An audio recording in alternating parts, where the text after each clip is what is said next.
Assalamualaikum warahmatullahi wabarakatuh. Saya Muhammad Raffi Mutakin. Di sini saya ingin presentasikan hasil kelompok kami, yaitu terkait masalah pengertian perubahan sosial, yang mana pengertian perubahan sosial ini beda dengan perubahan yang lainnya. Yaitu perubahan sosial ini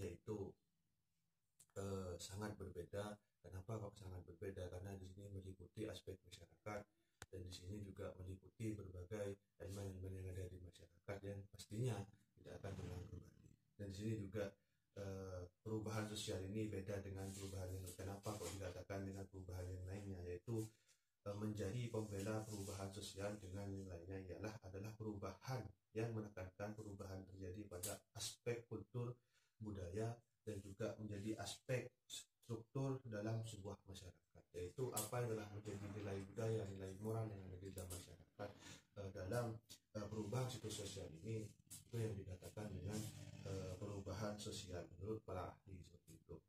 Dan juga teori-teori perubahan sosial, yaitu teori evolusi, yang mana perubahan yang terjadi ini pada perorganisasian sebuah elemen masyarakat ini berlangsung sangat lama sekali, yaitu jika mengambil pemikiran dari Eric Durkheim, yaitu dari solidaritas teknik menuju solidaritas organik, yaitu ditandai dengan adanya sebuah pembagian kerja, dan di sini dalam jangka waktu yang sangat begitu lama seperti itu. Yang kedua itu yaitu universal origin of evolution, yang mana teori ini menganggap masyarakat berkembang dari masyarakat sederhana, masyarakat yang apa adanya, menuju kepada masyarakat yang serba mewah, serba maju, dan serba teknologi yang sangat begitu tinggi. Yang kedua yaitu universal of evaluasi.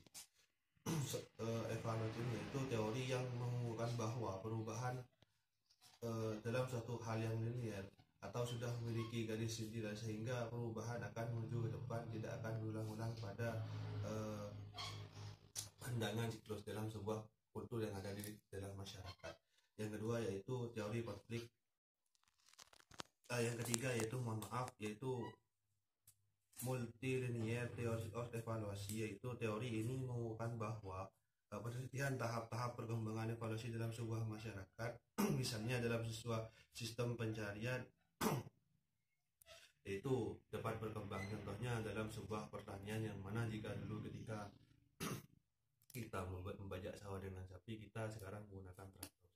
Ya mungkin itu yang dapat saya sampaikan. Kurang lebihnya maaf. Assalamualaikum warahmatullahi wabarakatuh. Materi selanjutnya yaitu tentang bentuk perubahan sosial. Di sini bentuk perubahan sosial ada 3. Yang pertama berdasarkan waktu, yang kedua berdasarkan intensitas, dan yang ketiga berdasarkan penyebab. Berdasarkan waktu di sini ada 2, yaitu evolusi dan revolusi.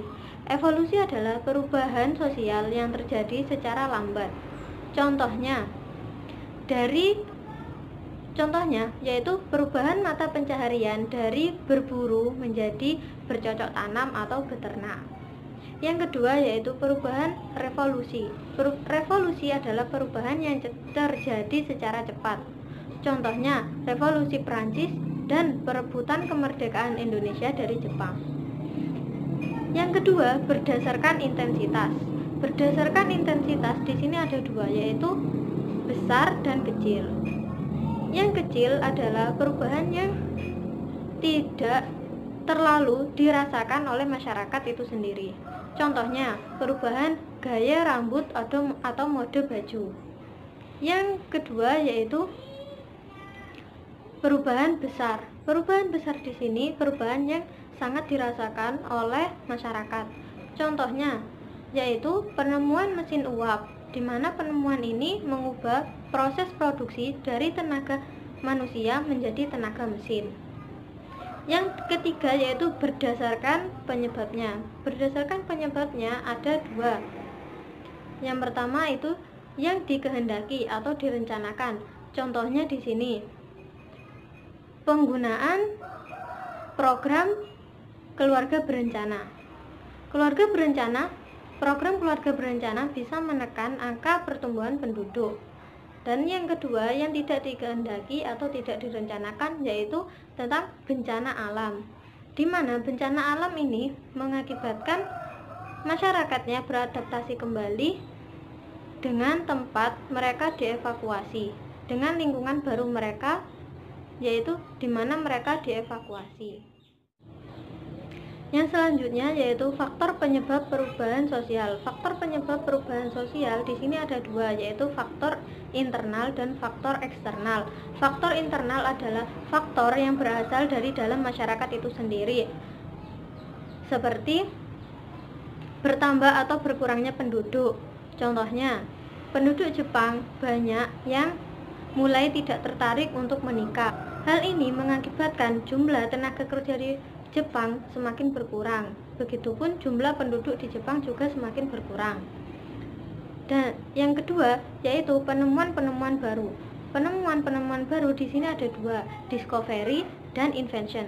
Discovery adalah penemuan baru tetapi sebenarnya sudah ada. Contohnya penemuan benua Amerika oleh Columbus.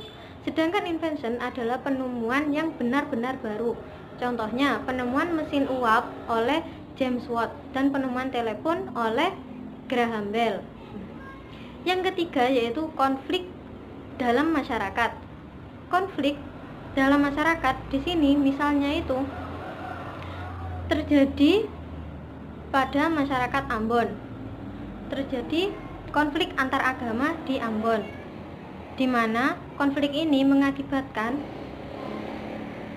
munculnya daerah yang hanya dihuni oleh masyarakat Islam atau Muslim, dan ada pula daerah yang hanya dihuni oleh masyarakat Kristen.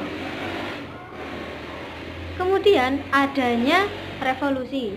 Contohnya adanya revolusi adalah jatuhnya kerajaan Rusia yang dipimpin oleh Tsar, mengubah bentuk Rusia menjadi negara sosialis yang dipimpin oleh Lenin dan Stalin.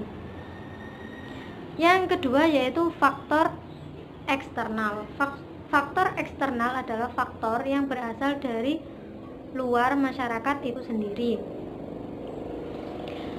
yaitu seperti faktor lingkungan, fisik atau alam. Di mana di sini contohnya yaitu bencana alam.